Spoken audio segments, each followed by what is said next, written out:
యోహాను సువార్త 1వ అధ్యాయము 1వ వచనం నుండి కొన్ని భాగాలు నాతో పాటు బిగ్గరగా చెప్పడానికి ఇష్టపడు. వాక్యం చదివినప్పుడు అందరూ లేచి నిలబడి వాక్యానికి విధేయత కలిగి ఉండడానికి ఇష్టపడగా. ఆదియందు వాక్యముండెను, వాక్యము దేవుని యొద్ద ఉండెను, వాక్యము దేవుడై ఉండెను. ఆయన ఆదియందు దేవుని యొద్ద ఉండెను. సమస్తము ఆయన మూలంగా కలిగెను. కలిగినదేదియు ఆయన లేకుండా కలుగలేదు. ఆయనలో జీవముండెను. ఆ జీవము మనుషులకు వెలుగై ఉండెను. ఆ వెలుగు చీకటిలో ప్రకాశించుచున్నది, కానీ చీకటి దాని గ్రహింపకుండెను. ఈ పరిశుద్ధమైన వాక్యము మన ధ్యానాంశములో ప్రభు మనకు ఆశీర్వాదకరంగా మార్చునుగాక. అందరికీ కూర్చోండి. అందరూ దేవుని వాక్యాన్ని వినడానికి ఇష్టపడదాం.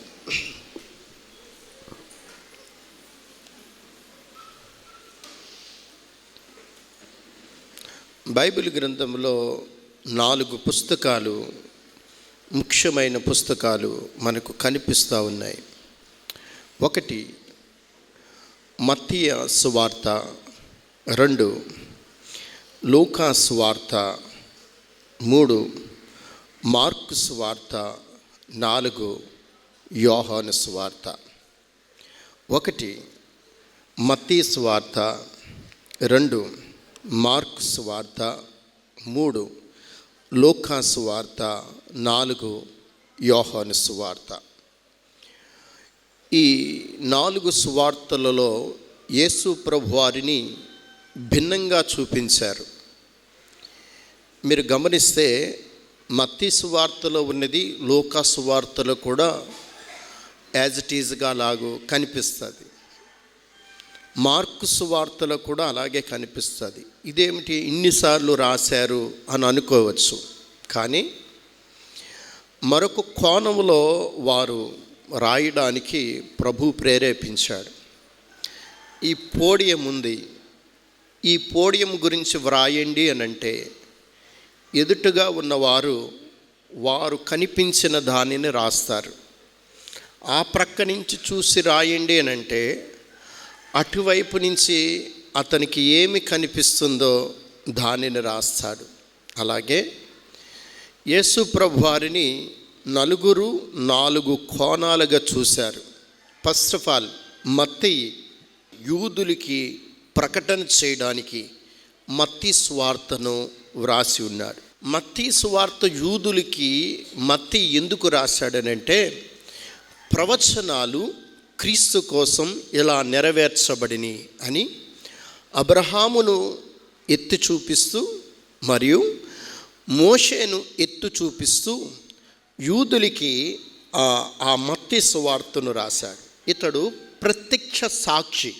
అంటే యేసు ప్రభువారు జీవించుచున్న కాలంలో ప్రత్యక్షముగా చూసి వ్రాసిన అనేక సందర్భాలు మత్తయి సువార్తలో మత్తయి రాశాడు. మార్కు సువార్త ఇతడు ప్రత్యక్ష సాక్షి కాదు, పేతురు నుండి వ్రాయబడింది. అంటే పేతురు ఏది చెబుతాడో దానిని మార్కు రాసేవాడు. పేతురు చదువుకోలేదు, మార్కు చదవరి. అందు నిమిత్తము పేతురు ఏది చెబితే మార్కు అది రాసేవాడు. ఇంతకీ మార్కు ఎవరి కోసం మార్కు సువార్త రాశాడనంటే ఇది రోమియుల కోసం రాశాడు. రోమియుల కోసం ఏమని రాశాడనంటే ఆయన సిలువ వేయబడినవాడు, ఆయన గొర్రె పిల్లగా ఉన్నాడు, ఆయన కొదమ సింహం వలె రాబోతున్నాడు, ఆయన సేవకుడుగా ఉన్నాడు, మన భారాలను మోసేవాడిగా ఉన్నాడని మార్కు తనదైన స్టైలులో ఆ మార్కు సువార్తను రాశాడు రోమీయుల కోసం. మూడవది లోక ఒక అన్యుడు. ఇతడు అన్యుడైన వాడు మరియు చరిత్రకారుడు. యేసు ప్రభువారు తల్లి దగ్గర నుంచి చెప్పిన మాటలను లోక రాసేవాడు. వింటున్నారా? ఇతడు కూడా ప్రత్యక్ష సాక్షి కాదు. యేసు ప్రభువారు తల్లి మరియా చెప్పిన మాటలన్నీ కూడా లోక రాసేవాడు. ఇంతకీ లోక యేసు ప్రభువారిని ఏ రకంగా చూపిస్తున్నాడంటే ఆయన రక్షకుడు అని చూపిస్తున్నాడు. రెండవది, మనుష్య కుమారుడిగా ఈ లోకానికి వచ్చాడని లోక తనదైన స్టైలులో వ్రాసే ఉన్నాడు. అంతేకాదు, ఈ లోకా సువార్తకి సంతోషకరమైన సువార్త అని నామకరణం కూడా కలిగి ఉంది. ఎందుకంటే శుభవర్తమానం అని మొదలు పెట్టాడు లోకా గారు. చివరిగా యోహాను సువార్త యోహాను భక్తుడు రాశాడు. యోహాను ఈ ముగ్గురు రాసిన విధముగా రాయల. అసలు చాలా అమూల్యమైన రీతిలో ఎవరు ఇంతవరకు కూడా యేసుప్రభు వారిని అలాగూ ఎత్తి చూపించేది ఇంతవరకు కూడా జరగలేని రీతిలో యోహాను రాశాడు. యోహాను ఏ విధంగా రాశాడంటే, వారు రోమీయులకు రాశారు, యూదులకు రాశాడు. తర్వాత అన్యజనుడైన లూకా ఆయన రక్షకుడుగా పరిచయం చేశాడు. కానీ యోహాను అలా చేయలా. యోహాను ఆదియందు ఉన్న దేవుడు, ఆదియందు వాక్యముండునని ఆది నుంచి కూడా ప్రభువుని ఎత్తి చూపించాలని ఇష్టపడ్డాడు. ఈ ఉత్తరమును లేదా ఈ పత్రికను, యోహాను రాసిన పత్రికను ఎఫెసీ అనే ఊరు నుంచి, ఆ పట్టణము నుంచి వ్రాస్తా ఉన్నాడు. క్రీస్తు శకం 90వ తర్వాత వ్రాసి ఉన్నాడు. ఎందుకంటే లోకా, మార్కు, తర్వాత మత్తయి రాసిన అనేక సంవత్సరాలకి లాస్ట్లో రాశాడు. ఎందుకంటే అందరూ చచ్చిపోయారు అప్పటికి. మార్కు చచ్చిపోయాడు, మత్తయి చచ్చిపోయాడు, శిష్యులందరూ చచ్చిపోయారు. కానీ ఒక్కడే మిగిలాడు, యోహాను మాత్రమే మిగిలాడు. సో అందరూ రాసిన తర్వాత చివరలో రాసిన ఈ యోహాను పత్రిక. అంతేకాదు, ఇది ఎఫెసీలో ఉండి రాశాడు. ఎఫెసీలో ఉండి ఎందుకు రాశాడంటే, క్రీస్తు ఆ రోజులలో అనగా 70 సంవత్సరాల తర్వాత యెరూషలేము దేవాలయం కూలబడినప్పుడు, యెరూషలేము దేవాలయం పతనమైనప్పుడు వీరు అనగా ఈ యొక్క యోహాను మరియు యేసు ప్రభువారు తల్లి అయిన మరియా ఎఫెసులోకి వెళ్ళి అక్కడ ఎఫెసులో తలదాచుకున్నారు.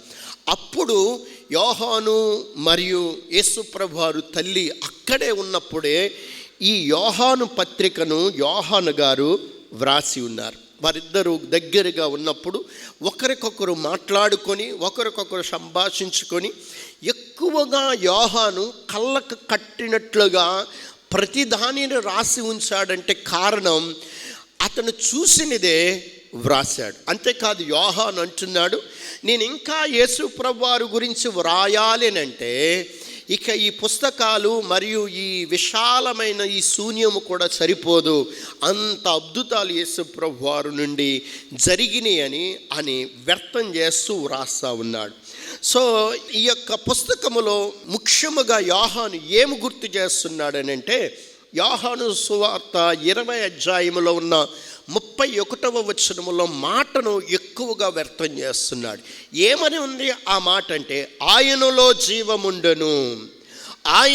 జీవముండెను అంటే సువార్త అంతా కూడా, వినండి జాగ్రత్తగా, సువార్త అంతా కూడా జీవము గురించి తెలియపరుస్తూ ఉన్నాడు, రక్షకుడును గురించి తెలియపరుస్తూ ఉన్నాడు. సో ఈ సువార్తలో అనేకమైన విషయాలను పొందిపరచడానికి లేదా ఆయన గొప్పతనమును గురించి పొందిపరచడానికి చాలా కళ్ళకు కట్టినట్లుగా చూపించడానికి కారణం యోహాను అతి సమీపముగా దేవునికి ఉన్నాడు కాబట్టి.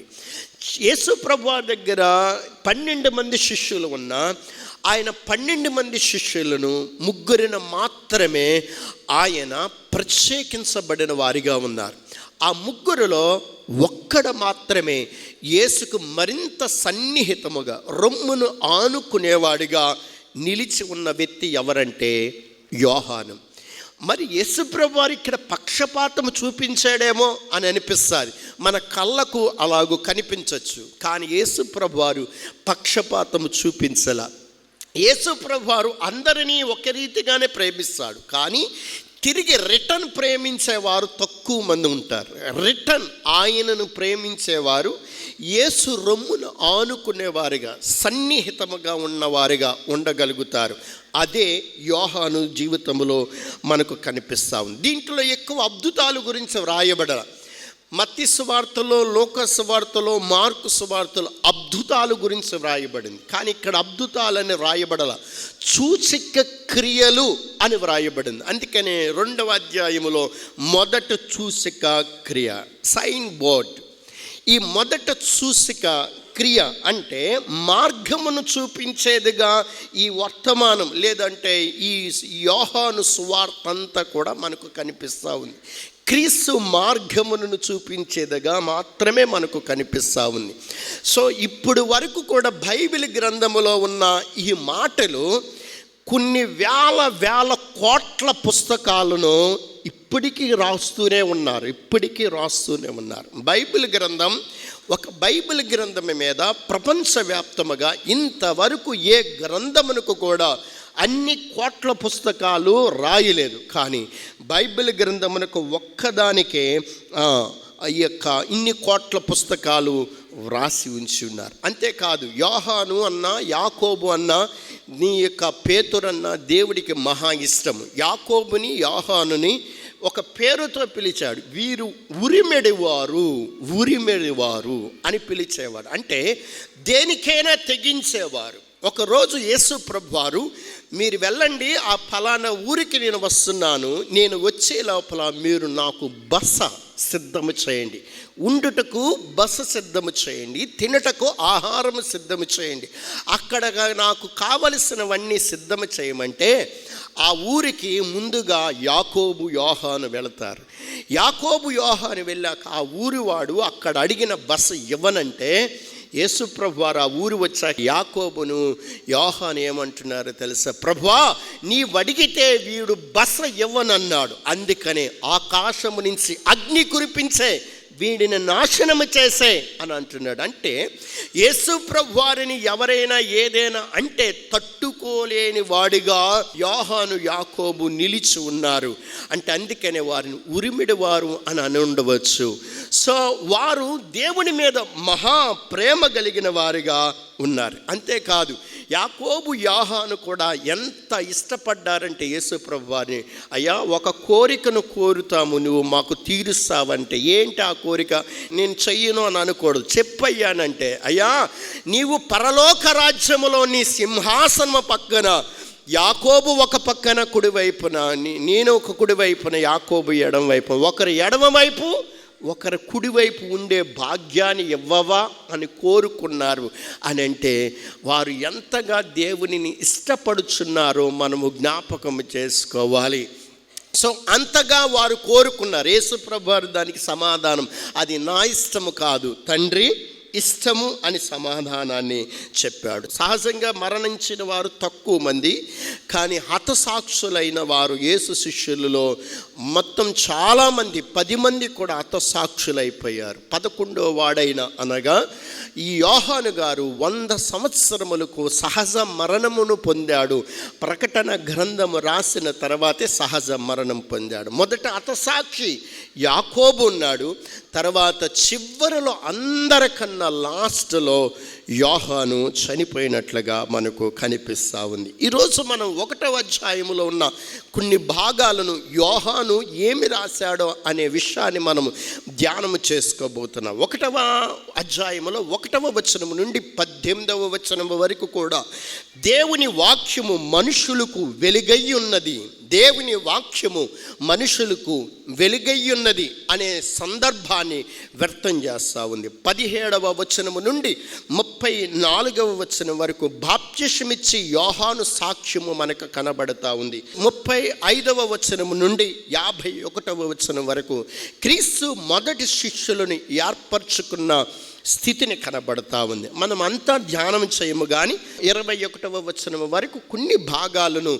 నేను మీకు చదివి వినిపించలేకపోవచ్చు, కానీ నేను చెప్పుకుంటూ వెళతా ఉంటాను, మీరు అవగాహన చేసుకోవడానికి ఇష్టపడండి. 1వ వచనం నుండి 12వ వచనం వరకు వెలుగు గురించి తెలియపరచబడుతూ ఉంది. 13వ వచనం నుండి 17వ వచనం వరకు ప్రేమ గురించి తెలియపరచబడుతూ ఉంది. 18వ వచనం నుండి 21వ వచనం వరకు కూడా జీవము గురించి తెలియపరచబడుతూ ఉంది. 1 వెలుగు, 2 ప్రేమ, 3 జీవం. చెప్పండి. 1 వెలుగు, 2 ప్రేమ, 3 జీవం.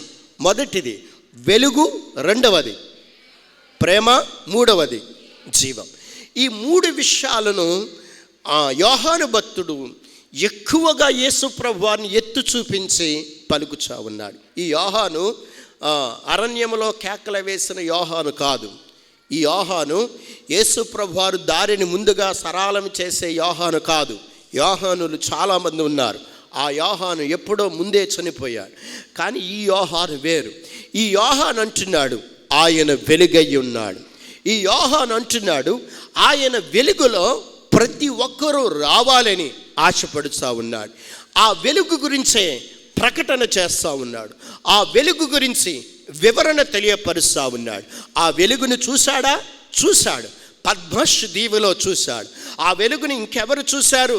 దమస్కు గేటు దగ్గర సౌలు అనే వ్యక్తి చూశాడు. ఆ వెలుగును చూసి తన్మనమైపోయాడు. ఆ వెలుగును చూసి మార్పు చెందగలిగాడు. ఆ వెలుగును చూసి మారు మనసు కలిగింది. ఈరోజు వాక్యం వింటున్న ప్రియ సహోదరులారా, దేవుడి దగ్గర ప్రతిసారి మనం అడగవలసింది మార్పు లేని వారి గురించి, మార్పు కలగాలని ఆశ కలిగిన వారి గురించి, మనోనేత్రములు తెరవబడాలని ఆశపడిన వారి గురించి, పాపమైన పొరలు రాల్పబడాలని ఆశపడిన వారి గురించి.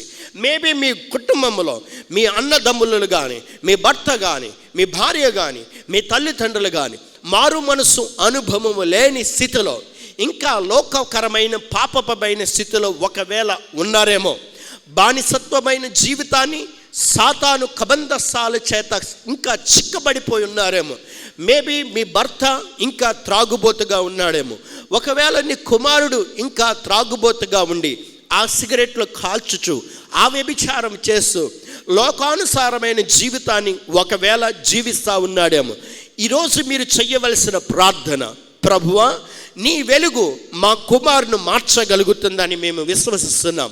ప్రభువా నీ వెలుగు నా భర్తను మార్చగలుగుతాదని విశ్వసించగలుగుతున్నాం.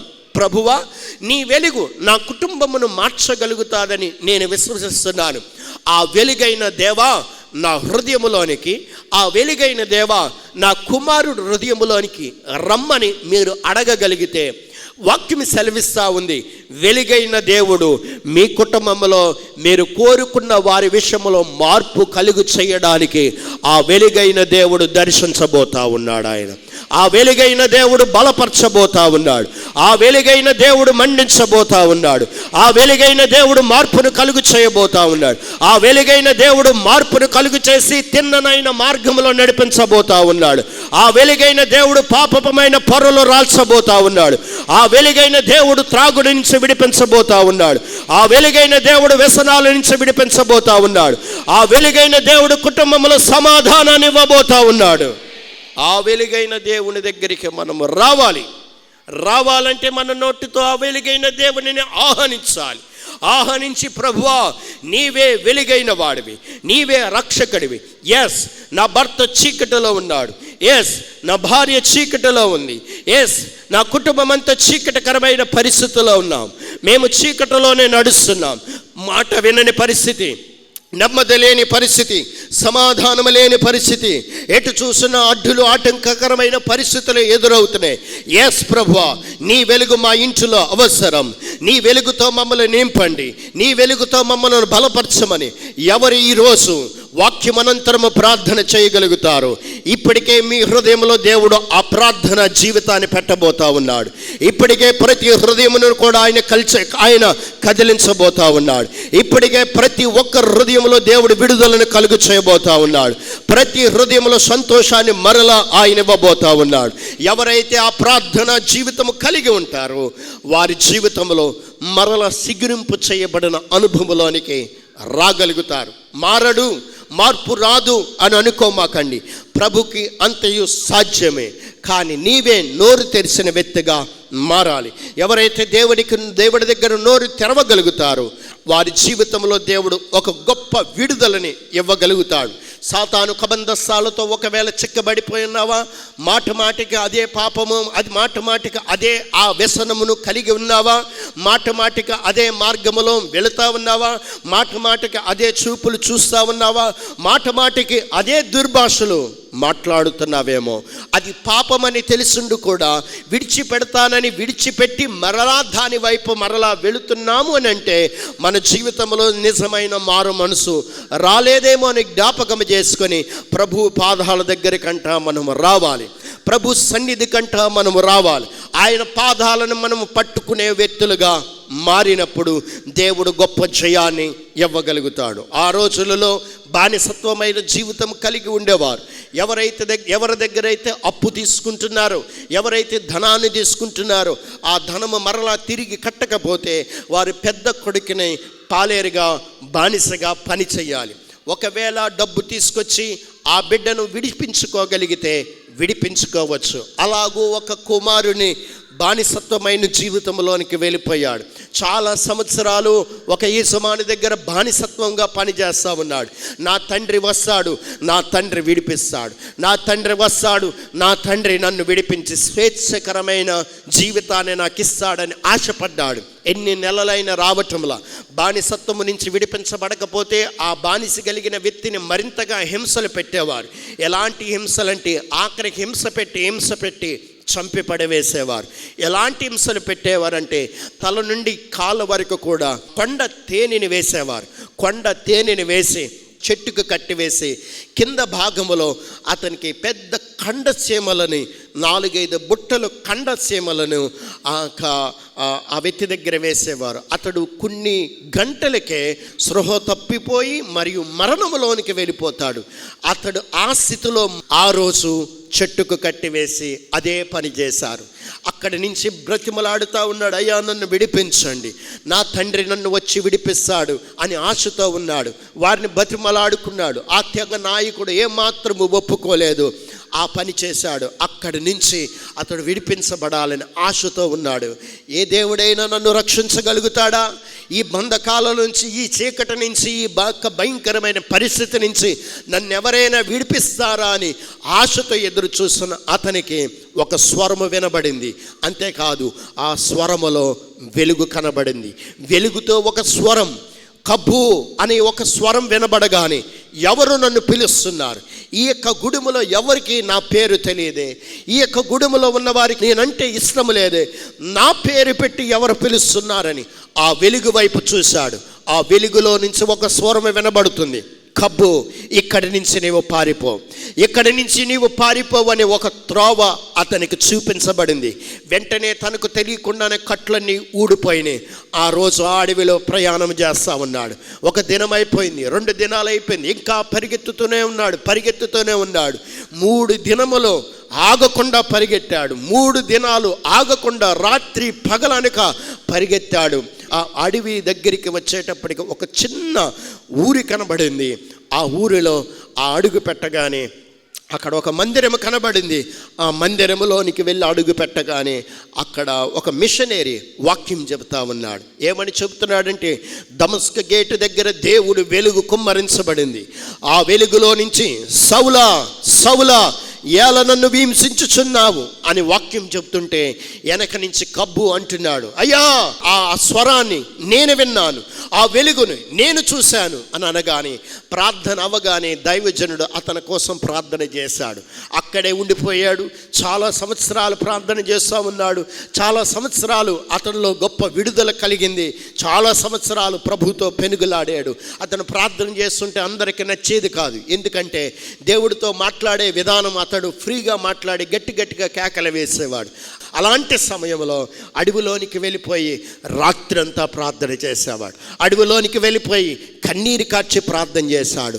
అతడు మారు మనసు పొంది బాప్తిస్మము పొంది శామ్యూయల్ మోరెస్ అని అతడు పేరు నామకరణం చేసుకొని తన చివరి దినాలలో ఆయన సువార్తను ప్రకటన చేసిన ఆ దినాలు లక్షలాది మందికి దేవుని సువార్తను ప్రకటన చేయగలిగాడు. లక్షలాది మందిని ప్రభు యొద్దకు నడిపించగలిగాడు. లక్షలాది మందికి జీవాన్ని కలుగు చేయగలిగాడు. లక్షలాది మందికి ఆ వెలుగు గురించి ప్రకటన చేయగలిగాడు. ఆ వెలుగు గురించి ప్రకటన చేయడానికి కబ్బుని సాక్షిగా వాడుకున్నాడు.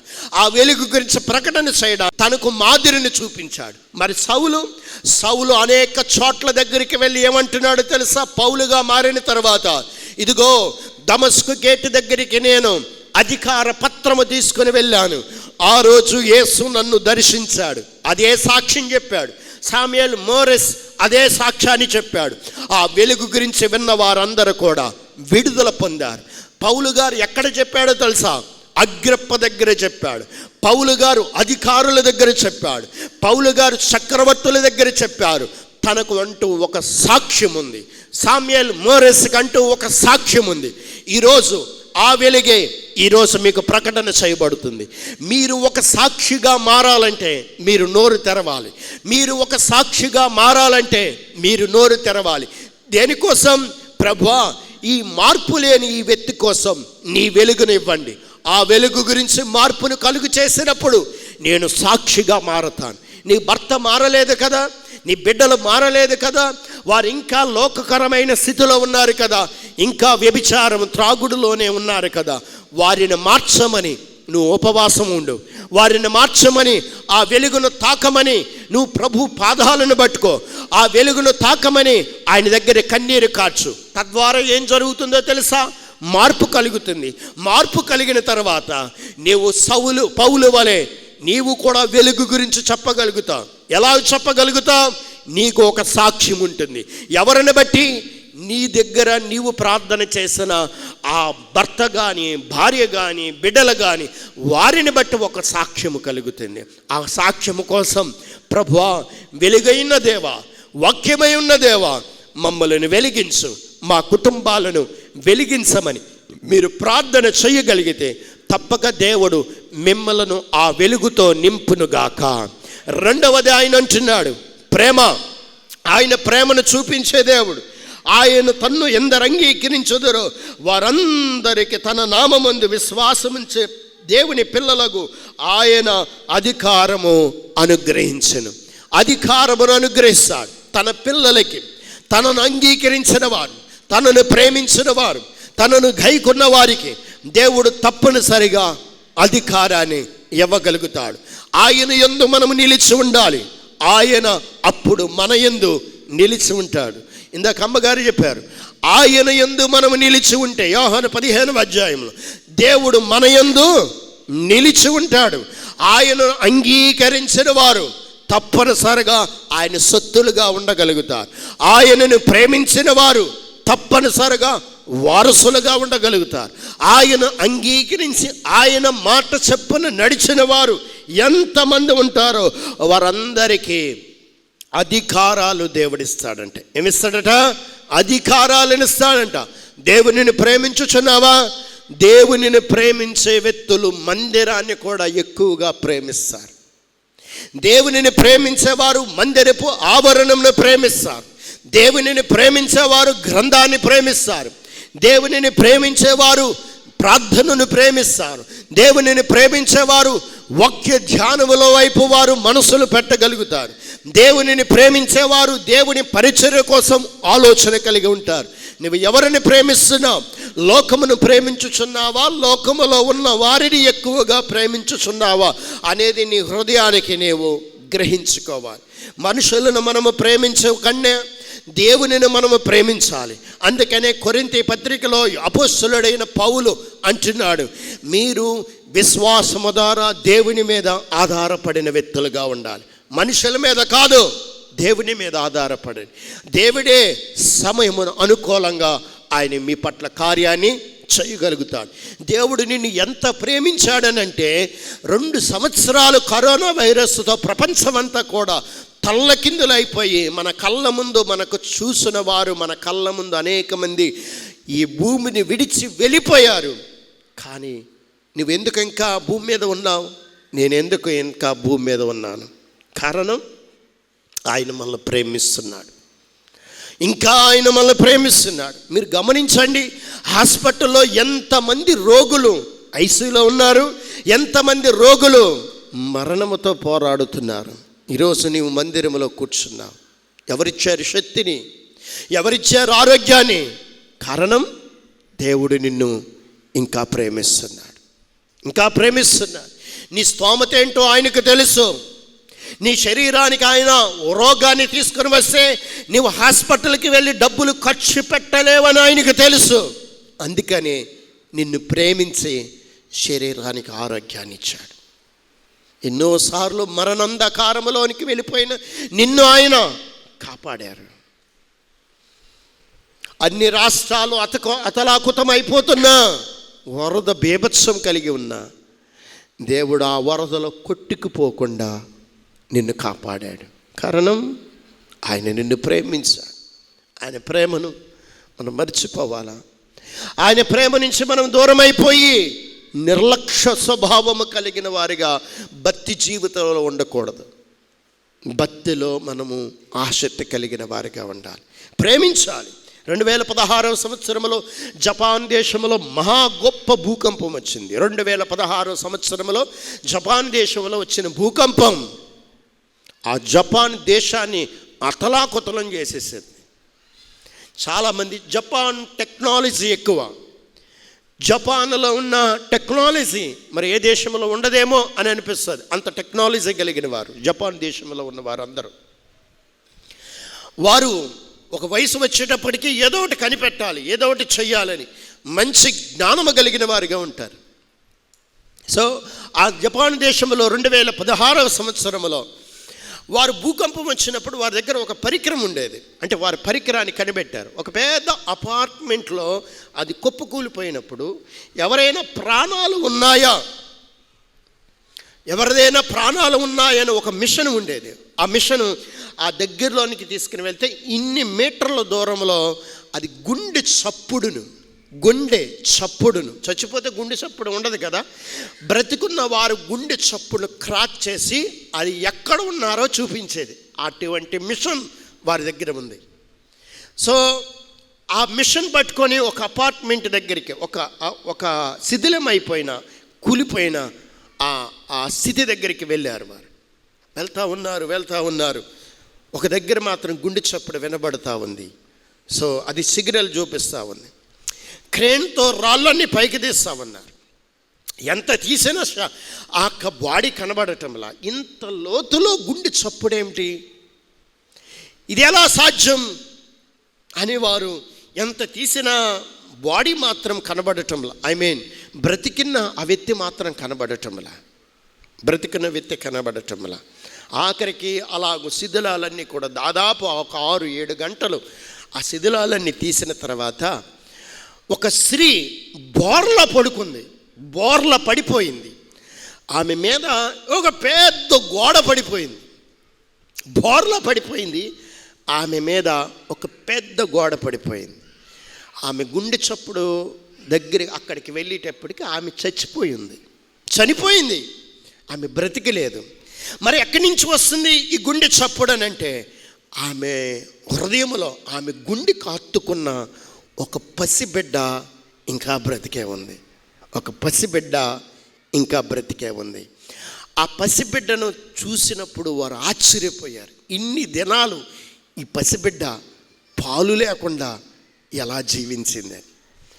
ఆ అమ్మ ఆ తల్లి చేతిలో, ఆమె చనిపోయిన ఆమె తల్లి చేతిలో ఒక సెల్ ఫోన్ ఉంది. ఆ సెల్ ఫోన్లో ఒక మెసేజ్ పెట్టి చనిపోయింది. ఏమని మెసేజ్ పెట్టిందో తెలుసా? చచ్చిపోవద్దు, నీ కొరకు చనిపోయాను, నిన్ను ప్రేమించుచున్నాను. ఏ మెసేజ్ పెట్టిందో తెలుసా? చచ్చిపోవద్దు, నీ కొరకు నేను చనిపోయాను, నిన్ను ప్రేమిస్తున్నాను. ఆ రోజులలో 2016వ సంవత్సరంలో ప్రపంచవ్యాప్తముగా ఆ దృశ్యము అందరినీ కలిసివేసింది. అంతకన్నా గొప్ప మాట ఏమిటో తెలుసా? నా ప్రభువారు నీ కొరకు చనిపోయాడు, నువ్వు చచ్చిపోనవసరతలా, నువ్వు బ్రతకాలి, నీ కొరకు నా కొరకు ఆయన చచ్చిపోయాడు, ఆయన నిన్ను ప్రేమించుచున్నాడు. గట్టిగా చప్పట్లు కొట్టి ప్రభునామాన్ని మహిమపరుద్దాం. చెప్పండి మాట, యేసయ్య నన్ను ప్రేమించుచున్నాడు. బిగ్గరగా చెప్పాలి మాట, గుండెల మీద చేసుకొని చెప్పండి, యేసయ్య నన్ను ప్రేమించుచున్నాడు. ఇంకా హృదయాంతరంగంలో నుంచి రావాలి, యేసయ్య నన్ను ప్రేమించుచున్నాడు. ఆమేన్, ఆమేన్. మూడవది జీవం. మొదటిది వెలుగు, రెండవది ప్రేమ, మూడవది జీవం. జీవము కలిగిన దేవుడు, ప్రతి ఒక్క అణువులో కూడా ఆయన జీవం ఉంది. ఒక సూర్యుడును చూడండి, సూర్యుడు 8 సెకండ్లకి ఇక్కడికి వెలుగునిస్తాడు భూమి మీదకి. 8 సెకండ్లకి వెలుగునిస్తాడు భూమి మీదకి. ఎక్కడో కొన్ని లక్షల, కొన్ని కోట్ల దూరములో ఉన్న ఆ సూర్యుడు వెలుగు 8 సెకండ్లో ఈ భూమి మీద ప్రతి అణువులో కూడా, ప్రతి గదిలో, ప్రతి ఒక్క వీధిలో, ప్రతి ఒక్క ఇంటిలో, ప్రతి ప్రదేశంలో వెలుగునివ్వగలుగుతున్నాడు ఒక్క సూర్యుడు. ఆయన ఏమంటున్నాడు? సూర్య చంద్ర నక్షత్రములను నేనే చేశాను అంటున్నాడు. నోటి మాటతో సూర్యుని చంద్రుని చేశాడు. ఒక్క సూర్యుడు వెలుగునిచ్చి అణువులో ఆ వెలుగు, అంతేకాదు ప్రతి గదిలో ఆ వెలుగు ఉండినప్పుడు ఆ సూర్యుని కన్నా కొన్ని కోట్ల రెట్లు కలిగిన దేవుడు వెలుగైన వాడిగా ఉన్నాడు. ఆయన జీవముంది, ఆయనలో జీవముంది. ఆయన జీవము భూమి మీద ఇంకా ఇంకా ఇంకా సంచరించుచున్నది. హల్లెలూయా, ఇంకా సంచరించుచున్నది. ఆ జీవము ఎక్కడుంది? సముద్ర లోతులో ఉంది. ఆ జీవం ఎక్కడ ఉంది? అణువులో ఉంది. ఆ జీవం ఎక్కడ ఉంది? నీ శరీరములో ప్రతి అణువులో కూడా ఉంది. ఆ జీవం నీ నరాలలో ఉంది. ఆ జీవము కానీ లేకపోతే మనం బ్రతికే వారము కాదు. ఆ జీవము కలిగిన దేవునిని నిర్లక్ష్యము చెయ్యకూడదు అని యోహాను చెబుతా ఉన్నాడు. ఆ జీవము కలిగిన దేవునిని మీరు నిర్లక్ష్య స్వభావముతో చూడకూడదని యోహాను భక్తుడు చెబుతా ఉన్నాడు. ఈరోజు వాక్యం వింటున్న ప్రియ సహోదరులారా, ఆ జీవము బ్రతికించేది, ఆ జీవము నిన్ను పోషించేది, ఆ జీవము నీ జీవితాన్నే దారిని చూపించేది, ఆ జీవమే మార్గాన్ని చూపించేది. ఆ జీవం చచ్చిపోయిన తర్వాత ఎక్కడికి వెళ్ళగలుగుతామనేది చెప్పేదే ఆ జీవం. ఆ జీవం దేవుడు మనలో ఒక ఆత్మను ఉంచాడు. శరీరం భౌతికంగా ఇది శరీరం మట్టిలోనికి ఒకరోజు వెళ్ళిపోతుంది. ఈ రూపము కనబడదు. ఈ రూపము కొన్ని వారాలకే మర్చిపోతాం, కొన్ని నెలలకి, సంవత్సరాలకి పూర్తిగా మర్చిపోతాం. కానీ లోన ఉన్న జీవం చచ్చిపోయేది కాదు. చచ్చిపోతే ఎక్కడికి వెళ్తావు? చచ్చిపోతే ఏ స్థితి దగ్గరికి వెళ్తావు? చచ్చిపోతే ఎవడు చూచొస్తాడు అని కొంతమంది మాట్లాడతారు. వాక్యం సత్యం, ఆ వాక్యం విలువైనది, ఆ వాక్యం మాట తప్పేది కాదు. నువ్వు చనిపోయిన తర్వాత ఎక్కడికి వెళతావు అనేది జ్ఞాపకం చేసుకో. ఈ బ్రతికిన 4 రోజులు జీవం కోసం ఎదురు చూడు. బ్రతికిన 4 రోజులు జీవం కోసం ప్రయాసపడు. చనిపోతే అందరూ బాధపడతారు, కానీ జీవం చచ్చిపోతే, అనగా ఆత్మ చచ్చిపోతే పరిశుద్ధాత్మ దేవుడు దుఃఖిస్తాడు. నీ ఆత్మ చచ్చిపోకూడదు, అది యుగయుగములు దేవుని రాజ్యములో కనబడాలి. ఆ జీవము కలిగిన వాడే మన కొరకు రక్తమును కార్చి ప్రాణం పెట్టాడు. ఆ ప్రేమ కలిగిన వాడే మన కోసం రక్తమును కార్చి ప్రాణం పెట్టాడు. ఆ వెలుగైన వాడే పరము నుండి భూమికి దిగి వచ్చాడు. ఆయనను గురించి యోహాను భక్తుడు ఎంత తేటగా చెబుతున్నాడు. జీవము లేకపోతే ఏమి సంపాదించే ఉపయోగమేముంది? దేవుడి జీవము నీలో లేకపోతే, దేవుని ఆత్మ నడిపింపు లేకపోతే ఎన్ని ప్రయాసపడిన ఉపయోగమేముంది? మేబీ మీరు చాలా సంవత్సరాల నుంచి భక్తి చేస్తూ ఉండవచ్చు. మేబీ మీరు ఒకవేళ మొన్నే రక్షణ పొంది ఉండవచ్చు. దేవుడి జీవం, ఆ ఉనికి నీలో ఉందా? ఆ ఉనికి కలిగిన వ్యక్తిగా మారుతున్నావా? నువ్వు చచ్చిపోతే, నేను చచ్చిపోతే ఎక్కడికి వెళ్తాం అనే ప్రశ్న నాలో వచ్చింది, నీలో రావాలి. మనం చనిపోతే ఆ జీవం చచ్చిపోకూడదు, ఆ జీవం నరకములోనికి వెళ్ళకూడదు. ఆ జీవం యుగయుగములో పరలోక రాజ్యములో బలా నమ్మకమైన దాసుడా, బలా నమ్మకమైన దాసురాలా, నీవు నమ్మకముగా ఉన్నావు గనుక జీవ కిరీటాన్ని నీకు ఇస్తానని ఆయన మెచ్చుకొని మెప్పు కలిగిన ఆ స్థలంలోనికి మనం వెళ్ళాలి. ప్రయాసపడుతున్నాం భౌతికంగా, మంచిది, ప్రయాసపడాలి, కష్టపడాలి. 6 దినాలు, 7వ దినం విశ్రాంతి దినాన్ని ఆచరించాలి. ఆ జీవము కలిగిన దేవుని దగ్గరికి వచ్చి నమస్కారం చేసి తప్పిదములు ఒప్పుకొని మరలా సన్మార్గములో నడిపించేదేవని బ్రతిములాడుకునే వ్యక్తిగా మీరు ఉండాలి. ఆ జీవమే నిన్ను పోషిస్తుంది, ఆ జీవమే నిన్ను బ్రతికిస్తుంది, ఆ జీవమే మార్గాన్ని చూపిస్తుంది, ఆ జీవమే ఇంకా బ్రతికే ఉంది. 2000 సంవత్సరాల కిందట యేసు ప్రభువు వారు చనిపోయాడు, కానీ ఆయన ఆత్మ చనిపోలేదే, ఆయన జీవం చనిపోలేదు. ఇప్పటికీ అది సంచరిస్తూ ఉంది. ఇప్పటికీ అది సంచరిస్తా. 3.5 సంవత్సరాలు మాత్రమే ఆయన పరలోక రాజ్యము గురించి బోధించాడు ఆయన. కానీ 3.5 సంవత్సరాలలో పరిచర్య చేసిన పరిచర్య ఈరోజు ప్రపంచవ్యాప్తముగా ఆయన ప్రభావం అందుకుంటుందంటే, ఆయన జీవం అందుకుంటుందంటే ఎంత గొప్ప ప్రభావము, ఎంత గొప్ప జీవము. ఆ జీవాన్ని నీవు అందుకోవాలి. ఈరోజు ఒకటే ప్రార్థన చేయండి, ప్రభువా నీ వెలుగుతో నన్ను దర్శించండి, ప్రభువా నీ ప్రేమతో నన్ను దర్శించండి, ప్రభువా నీ జీవముతో నన్ను దర్శించండి. ఒకవేళ మార్పు లేని బిడ్డలు ఉంటే, ప్రభువా మార్పు లేని వారి కోసం ఇదిగో ప్రార్థన చేస్తున్నాను, వారికి నీ జీవాన్ని ఇవ్వండి, నీ ప్రేమను గురించి తెలియపరచండి. ప్రభువా నీ వెలుగుతో వారిని నింపండి అయ్యా. నువ్వు తప్ప ఎవరయ్యా మార్పునిచ్చేవారు? నువ్వు ఒక్కసారి వెలుగుతో నింపితే మార్పు కలుగుతాడు. సౌలు ఒక్కసారి ఇచ్చాడు ఆ వెలుగును. ఆ ఒక్కసారి బ్రతుకున్నంత కాలం యేసు పాదాల దగ్గర పడి ఉన్నాడండి. నీ బిడ్డ పడి ఉండడా? పడి ఉంటాడు.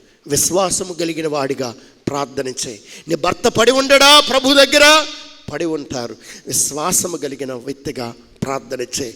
ప్రేమను మనుషులు ప్రేమ నుంచి దూరం అయిపోయేవేమో, నా ప్రభువారు అంటున్నాడు, నా ప్రేమ ఇంకా సమీపముగా ఉంది. ఆయన ప్రేమిస్తున్నాడు, మార్పు చెందు. ఆయన ప్రేమిస్తున్నాడు, విడుదల పొందు. ఆయన ప్రేమిస్తున్నాడు, ఆయన రాకడ దగ్గరగా ఉంది. ఇప్పటికైనా నీ హృదయంలో మార్పు కలిగి ఉండి, కుటుంబ విషయంలో నీవు శ్రద్ధ కలిగి ప్రార్థన చేసే వ్యక్తిగా మారడానికి ఇష్టపడు. నీ ఇంటిలో ఎప్పుడు దేవుని జీవం ఉండాలి. నీ వ్యక్తిగత జీవితంలో ఎప్పుడు దేవుని జీవం ఉండాలి. ప్రభు దగ్గర అడగండి, ప్రభువా నాలో నా వ్యక్తిగత విషయంలో నీ జీవాన్ని ఇవ్వండి ప్రభు అని మీరు ప్రార్థన చేయగలిగితే, ఆ జీవము, ఆ ప్రేమ, ఆ వెలుగు ప్రభువారు మీ గుండెల్లో ఆయన నింపునుగాక.